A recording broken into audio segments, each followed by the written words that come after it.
Saudara terkasih, ketika kita berbicara soal kasih, merenungkan soal kasih, wah itu sudah umum, sudah biasa, dan kosakata yang mungkin tidak asing dalam perjuangan pergumulan hidup kita. Bahkan kata orang Katolik itu identitasnya kasih. Dicaci sedemikian rupa masih tetap mengasihi, dihina sedemikian bagaimana bentuk hinaan, wah ini orang pengikut Kristus itu sudah biasa dengan itu.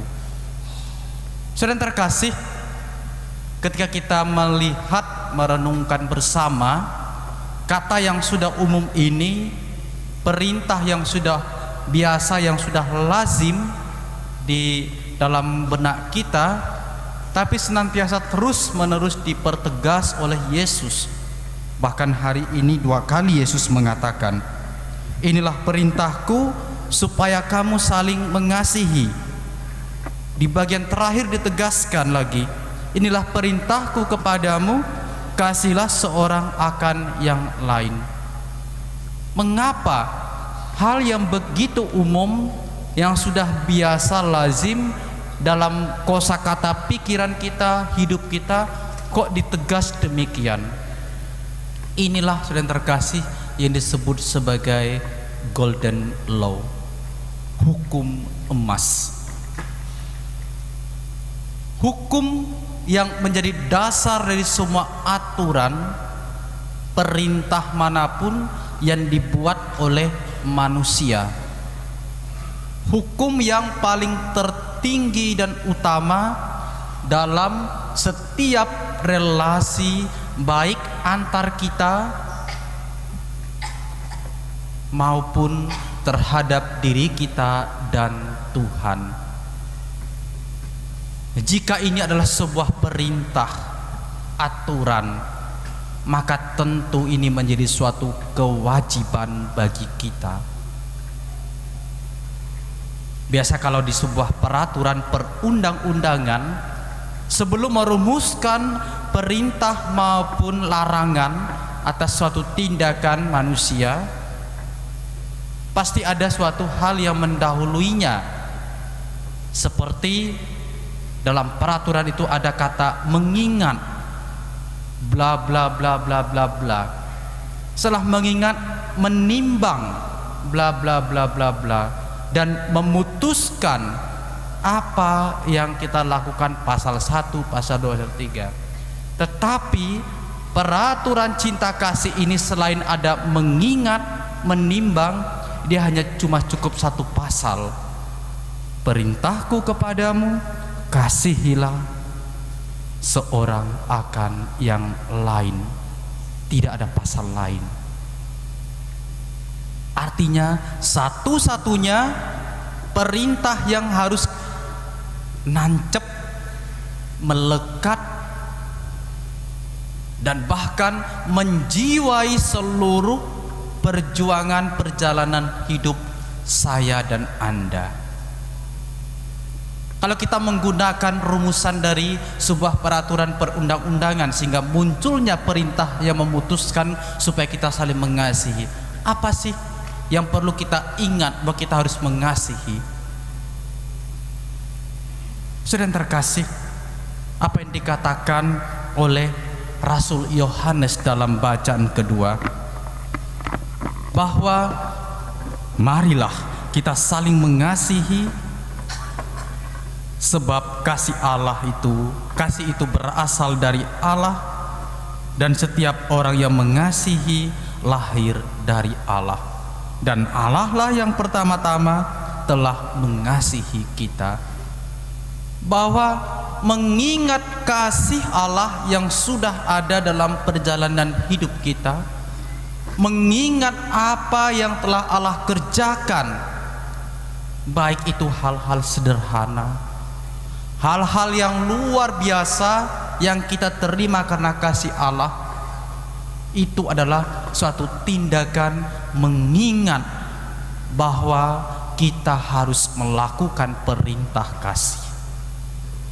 Mengingat segala kebaikan, kemurahan, penyertaan, dan juga kekuatan ketika kita menghadapi peristiwa-peristiwa hidup kita. Di sanalah bentuk bagaimana Allah mengasihi kita. Dan bagaimana dengan menimbang? Apa yang perlu kita pertimbangkan ketika kita mengasihi, harus melakukan tindakan kasih? Bahwa Allah pertama-tama mengasihi dunia dengan anaknya melalui kehadiran Yesus. Menimbang apa saja yang Allah tunjukkan dalam tindakannya yang luar biasa, yaitu kehadiran Yesus. Menimbang bahwa tindakan dari mengasihi itu akan memberikan apa yang baik dalam hidup kita. Apa yang dikatakan di sini, sukacita kita akan menjadi penuh. Allah mengangkat kita menjadi anaknya, dan itu adalah hak istimewa bagi setiap orang yang melakukan kasih. Pertimbangan-pertimbangan yang demikian menjadi dasar bersumber bahwa pertama-tama ketika kita melakukan kasih, Allah lah yang lebih dahulu mengasihi kita. Maka saudara terkasih, perintah kasih itu adalah suatu yang luar biasa, golden law, hukum emas, hukum yang tertinggi dalam setiap perjuangan kita. Maka tindakan kasih itu tidak lagi hanya sekedar perintah, aturan yang hanya nancep dalam hati kita, tetapi harus diwujud nyatakan dalam tindakan konkret. Dan itulah yang terjadi dalam bacaan pertama ketika Petrus tinggal di rumah Kornelius, sang perwira Romawi. Petrus menunjukkan bagaimana karakter hidup yang mengasihi, yang bersumber dari Allah yang telah mengasihinya, Yesus yang telah diutus sebagai tindakan kasih Allah kepada manusia. Dan itulah yang dia tunjukkan kepada Kornelius. Dan kita lihat dampaknya apa. Kornelius beserta seluruh keluarganya dan bahkan seluruh isi rumahnya menjadi pengikut Kristus. Kasih yang tadi hal yang luar biasa justru memberi dampak yang luar biasa juga dalam pengalaman Kornelius, yang dimana Petrus mengajarkan tindakan kasih itu karena iman Petrus, relasi Petrus dengan Yesus sendiri. Saudara yang terkasih, dalam kehidupan kita, percaya atau tidak, kebanyakan lagu-lagu yang bersumber dari pengalaman hidup yang konkret, misalnya dari mencintai, putus cinta, semangat untuk mencintai, pasti lebih populer, ada jiwanya katanya. Apalagi menyanyi dengan menghayati kata-kata itu dengan sungguh-sungguh bagian dari perjuangan hidupnya. Coba tanya orang-orang muda di sini, kalau pas patah hati nyanyi lagu yang patah hati gitu ya, wah, meskipun suaranya di kamar mandi itu lebih menyentuh ketika harus menonton konser misalnya. Karena contohnya contoh sederhana misalnya, karena kata-kata yang mengasihi, hal yang terinspirasi dari kasih itu akan memberi dampak, pengaruh, bagaimana itu harus bersemangat, bagaimana harus melakukan hal-hal baik, bagaimana harus berjuang ketika mengalami persoalan-persoalan. Maka tindakan kasih itu sekali lagi adalah suatu dasar untuk melakukan hal-hal konkret, diwujudkan dalam hal-hal yang sungguh dapat dirasakan, menginspirasi banyak orang. Tugas kita, saya dan Anda, berjuang terus-menerus untuk mengasihi. Karena tindakan kasih dapat dilakukan oleh siapapun. Seorang yang mengalami difabel misalnya, dengan tidak dapat melihat, tidak dapat berbicara, atau kehilangan satu tangan atau kaki, tetapi bahasa kasih itu melampaui hal-hal indrawi kita ketika dia ingin menunjukkan bagaimana cara mengasihi.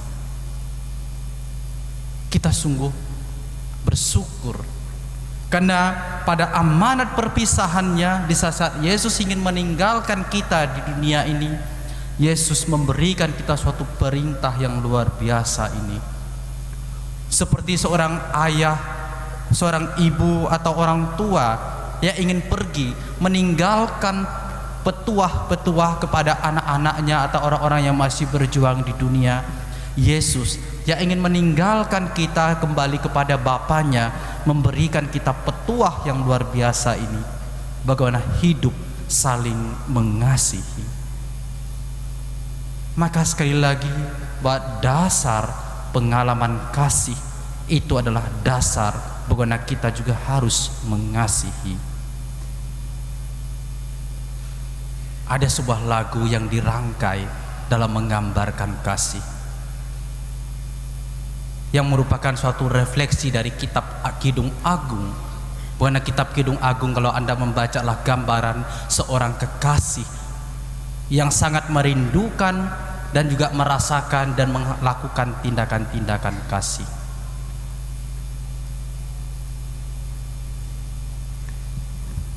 Ku puji cintamu melebihi anggur termanis, pantaslah hatiku